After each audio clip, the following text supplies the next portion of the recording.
Vent dans le dos depuis plusieurs semaines, Emmanuel Macron a fait une démonstration de force samedi à Lyon lors d'un rassemblement de plusieurs milliers de personnes au cours duquel il a parlé valeurs, distribuant bons points à droite et pique à Benoît Hamon sans pourtant dévoiler de nouvelles propositions.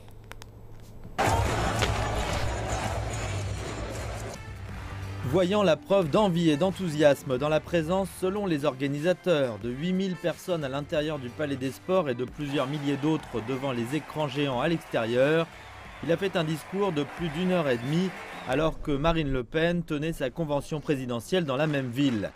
Rendant hommage à plusieurs personnalités de gauche mais surtout de droite, le général de Gaulle, Jacques Chirac ou encore Philippe Séguin, qui fut le mentor de François Fillon, M. Macron a promis qu'il ne pensait pas que la gauche et la droite, ça ne signifie plus rien, que ça n'existe plus, que c'est la même chose. À moins de 3 mois du premier tour, il a annoncé un engagement de campagne en 3 mots, prenant leur souffle dans une histoire plus ancienne que la République, liberté, égalité, fraternité. Et critiquant le FN, qui parle de père en fille et de fille en nièce, Emmanuel Macron a considéré qu'il ne parle pas au nom du peuple, mais au nom de leurs aigreurs. Soyez graves dans ces moments, parce que ce qui se passe dans notre vie politique et médiatique n'est bon pour personne. Parce que notre combat,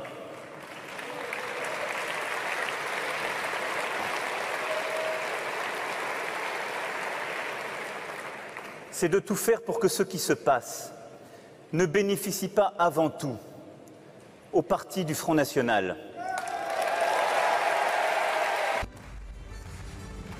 Présenté par son équipe comme le coup de gong de départ de la campagne, ce meeting prévu de longue date, une fois les primaires achevées, devait servir de borne symbolique à une semaine où les astres paraissaient s'aligner pour l'ancien ministre de l'économie. Cette bonne passe semble se traduire dans les sondages. Samedi, une deuxième enquête d'affilée, réalisée cette fois par BVA Salesforce, a donné M. Macron au second tour de la présidentielle avec 21-22% d'intention de vote et finalement vainqueur face à Marine Le Pen, 66%, 34% dans la course à l'Elysée. Une mauvaise nouvelle pour François Fillon, selon un sondage de l'IFOP pour le journal du dimanche, 68% des Français ne souhaitent pas que l'ancien Premier ministre maintienne sa candidature à la présidentielle après les révélations sur le Penelope Gate, contre 32% qui lui sont favorables. François Fillon, qui faisait figure de favori pour l'élection présidentielle d'avril, fait face depuis 10 jours à des accusations d'emploi présumé fictif de son épouse, voire de 2 de ses enfants, avant une semaine qui s'annonce décisive.